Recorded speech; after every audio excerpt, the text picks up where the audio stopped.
Samir, thanks for joining us. It's a bit like a chess game here. Now, the thing is, what's actually changed in order for US diplomats being asked to send their families home here? And how real is the Russian threat? And how credible could actually a NATO response be? Well, we're still in deep uncertainty territory here. We have no idea what Russia's next move will be.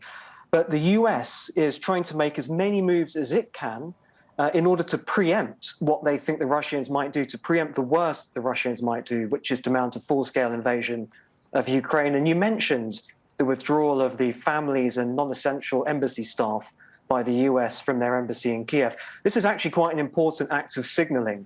This is the sort of thing that you would do in a war zone in anticipation of a war breaking out. It's signaling and saying that Russia, we know exactly what you might do, and we're signaling to the world that this is actually a very tense situation. It's not something Russia can pull off with sleight of hand.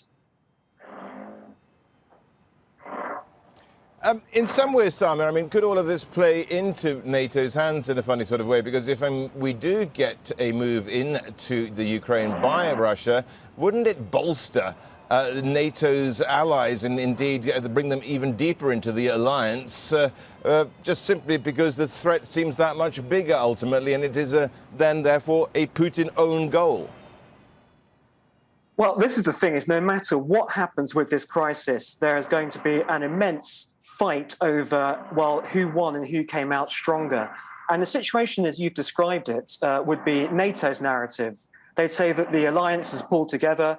Almost certainly, if there is any military action, and perhaps even if there isn't now, given how severe the crisis is, NATO will probably move more armed forces into the Baltic states, into Poland, into Romania, these sorts of countries. But the key thing is, this is about NATO expansion into new countries.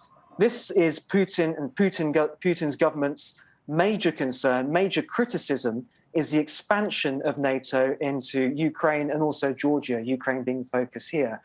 And I would simply say this, there's been a Russian-supported proxy war in the east of Donbass since 2014. And one would assume that you cannot join NATO if you have an active war zone inside of your own borders.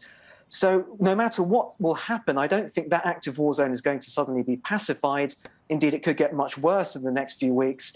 But Russia still retains that ability to play this veto card against Ukraine's security and ultimately its prospects for joining NATO, which even if NATO is saying it has an open door policy and we must leave that door open for Ukraine, the realistic prospects of Ukraine joining NATO are pretty low, despite that promise made in 2008 that they would one day join.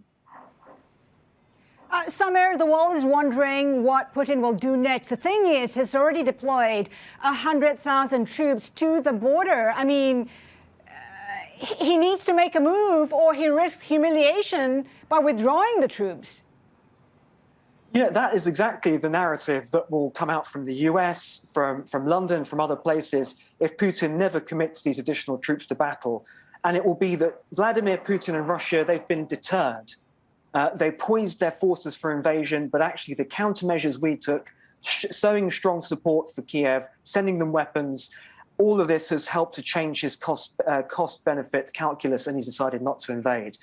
Well, actually, I still think that what Putin will have achieved, even if he doesn't commit these troops to battle, is to bring this question of NATO's further enlargement to far greater prominence than it's ever had. Think about the amount of discussion that we're having about this somewhat specialist issue of NATO expansion. It's now a really interesting point in time where NATO will still maybe assert its right to expand. The government currently in Kiev will say we still want to join. But whether NATO expansion actually makes the alliance and indeed Eastern Europe less secure will become a talking point. So there are some gains that Putin will be able to say that he's made, even if this crisis doesn't unfold in the way that seems like a clear Russian win.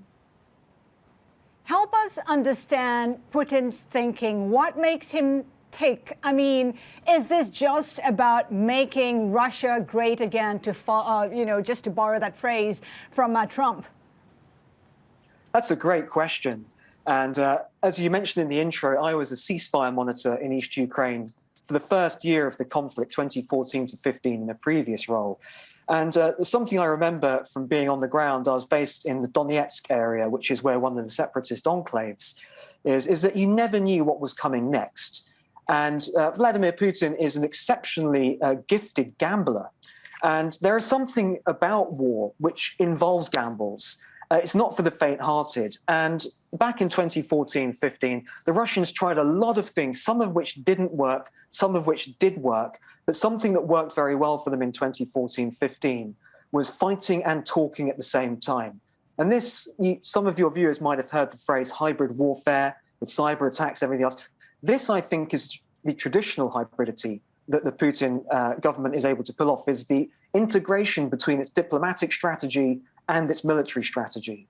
And so no matter how this crisis plays out from here on in, what we can assume is that Putin will remain very responsive to a changing situation, very able to make quick gains if a short notice opportunity presents itself, but also potentially able to withdraw and draw back if the gains appear to be outweighed by the costs and the losses.